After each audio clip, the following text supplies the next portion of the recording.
Hi everyone, it's Don and I hope you're having a fantastic day. Well, it's almost time for people to start booking their next year's river cruises. Yeah, that's right, next year's river cruises. But a lot of people who are thinking on trying a river cruise for the first time, they've been on numerous ocean cruises. Well, if you're going to do a river cruise, there are some things you really need to know because they are completely different than ocean cruises.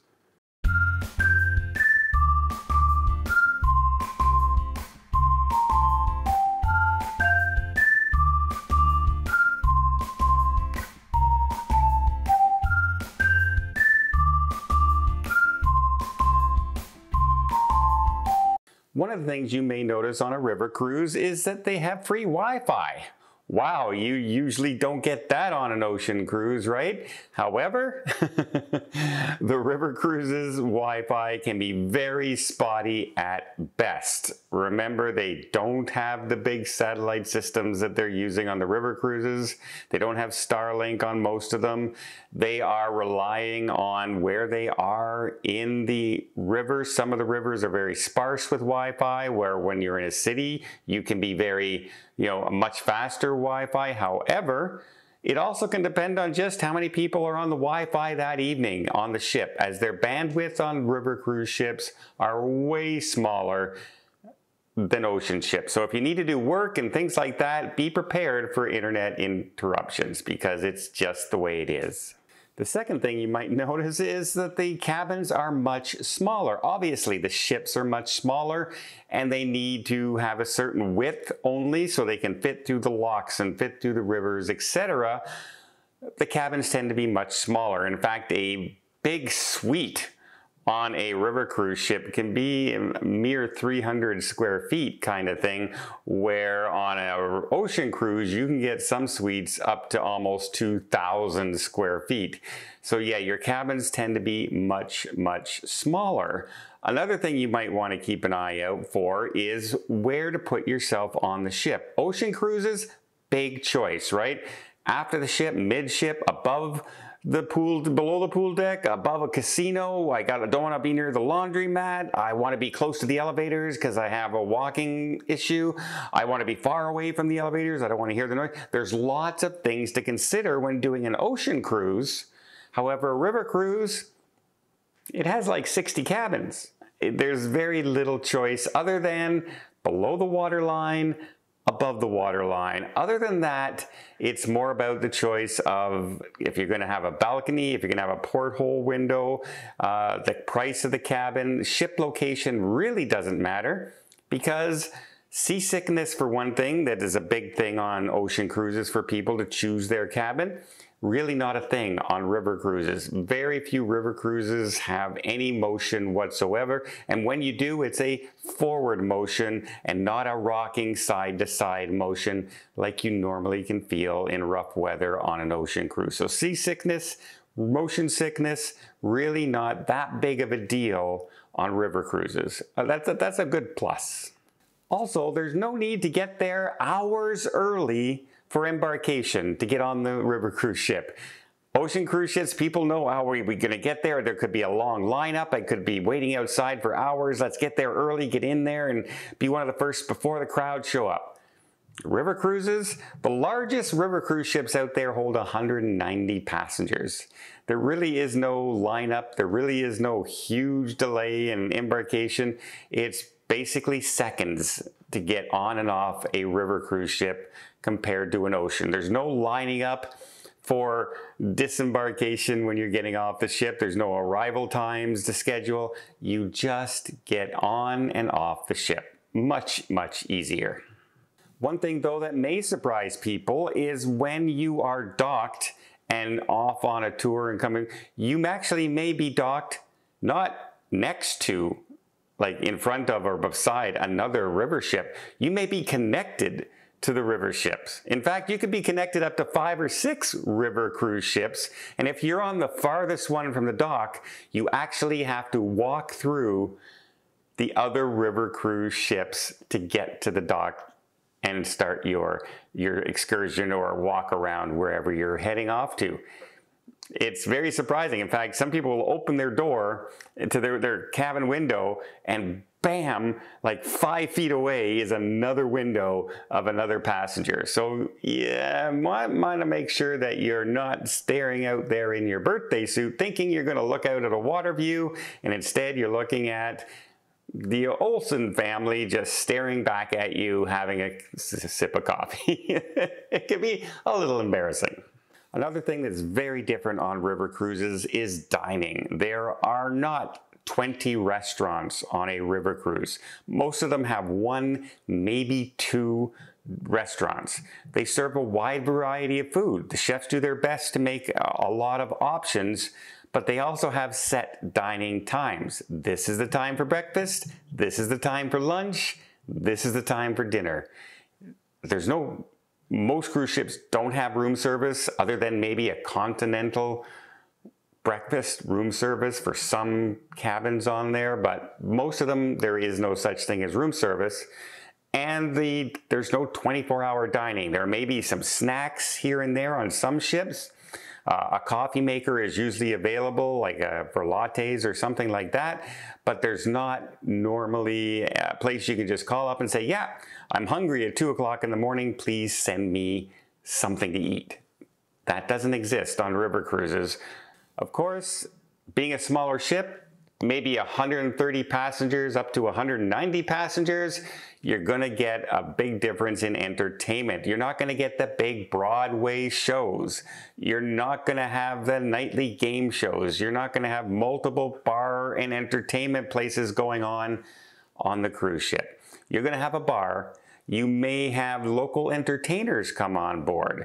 You may have a trivia going on. Some cruise ships will run a movie in a certain location in the evening, but it will be much more toned down on river cruises. There's also no casinos to keep your gambling bug going, shall we say, which could be a good thing. You can actually save thousands of dollars by not having a casino on your river cruise ship.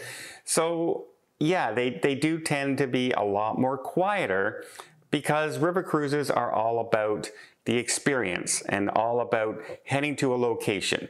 So it's all about the destination, more about the service, etc., than it is about the big entertainment splash. They will have some entertainment, but it's not going to be Rock of Ages or Mamma Mia. It's definitely not going to be that. In fact, if they brought the cast on from Mamma Mia, from The Allure of the Seas, they would fill half the ship. A big benefit to river cruises, as it is itinerary based, is, for instance, if you go to Paris on an ocean cruise, you're miles away from Paris and end up having to take a bus 3 hours to get into the city to see the Eiffel Tower. Where a river cruise, you can actually sometimes take a picture of the Eiffel Tower right from your cruise ship. They get to dock in the small towns. They get to go right into cities. It's a much more intimate experience and a much more closer to the action experience. And speaking of that, a lot of people also say, you know, they love an ocean view on the cruise ships. I love an ocean view on the cruise ships. But if you're thinking about just sitting there and watching the scenery go by when you're sailing, yes, the ocean is beautiful and you can have the sunrises, sunsets, but if it's not, it's just the ocean for 7 or 8 hours. Where when you're on a river cruise, the scenery outdoors, outside your window cabin, is changing constantly. From city views to town views to countryside views, it's castles, cathedrals. There's always something changing outside. So it's a much more interesting view out your balcony window. I love my ocean view, but I still love the scenery on river cruises. Another thing that could save you actually some money is there's no shopping. You're not going to see a high-end shop selling nothing but handbags or cologne or watches or rings and jewelry. You don't get that. You can get like 30 shops on some ocean cruise ships, all selling high-end, expensive items. You're going to get a little gift shop, if anything, on a river cruise ship. You're very, very unlikely to find too much that will, and that gift shop may sell some little things like, you know, suntan oil or something like that, something that you might have, or shaving cream, something you might have forgotten, as opposed to something as a souvenir, where your souvenir shopping will be in the cities and the destinations that you're traveling to. Also, they don't have a medical center on board, right? There's not enough people on board to keep a full staff doctor on a 135 passenger vessel. So yes, the big difference, if you get sick on an ocean cruise, they have a medical center with doctors and nurses. River cruise, they will bring you to the closest medical center or hospital from where you are. So it is a big difference if you have health issues, something you do want to consider when going on a river cruise. Now, because river cruises are itinerary based and they come with a lot of perks, right? For instance, when you're dining, usually if you want drinks and that on an ocean cruise, you got to buy a drink package. On river cruises, usually you can get beer and wine included with lunch and dinner. It's included in the package, and then only extra drinks would cost you more, which can be a cost saving. Also, they generally come with at least one shore excursion per port that you can sign up for. It's usually a walking tour or a bus tour or a guided tour of some kind where they will bring you to different locations in the towns or cities you're visiting. Something you usually have to pay for on most ocean cruise lines. You know, some of them, like the specialty like Regent Seven Seas, will have it included in the cruise, but those are the higher end luxury 5-star cruises.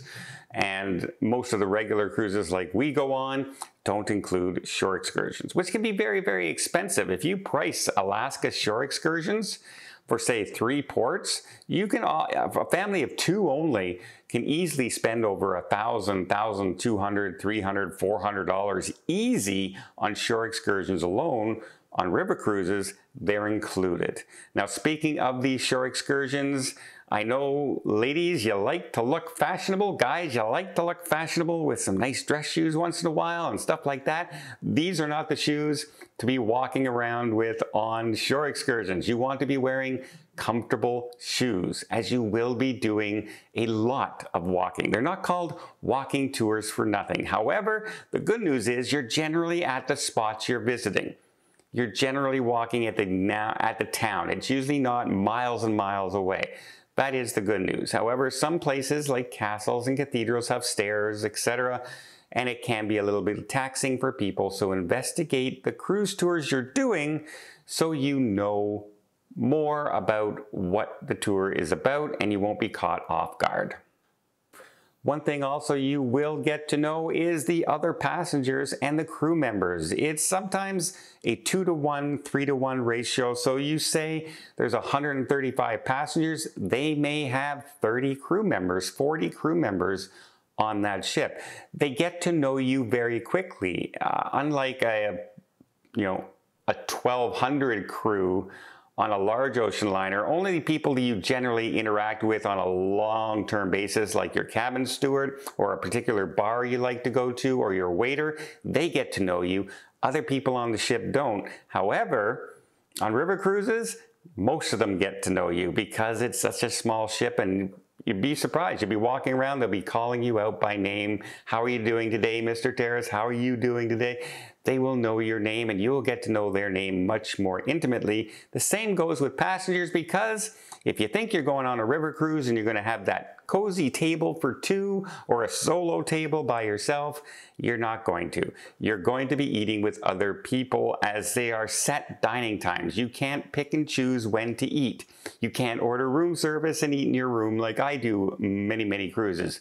You're going to get much more familiar with everybody around you, and that can be a good thing. You get to sometimes have lifelong friends that you meet on cruises and share similar interests. So yeah, don't be afraid. Have a seat. Most people on cruises are very laid back and very easygoing, and you will be very pleasantly surprised. You rarely get somebody at a table that you just don't like. It does happen, but most times it's a really pleasurable experience. Two more things that may surprise a lot of people is most river cruise ships have an age limit of 16 to 18 years old. That means there won't be a lot of little kiddies running around. There are some exceptions to this rule. For instance, Disney Cruise Lines has their Adventures by Disney, which sometimes is catered towards more family-oriented people, and they specifically have cruises rented for those tours. However, most river cruises out there have limits on kids because they don't have kids clubs. They don't have places to entertain kids. They don't have toys all over the ship. It is basically an adult and young adult oriented ship. And many passengers on board tend to skew older, right?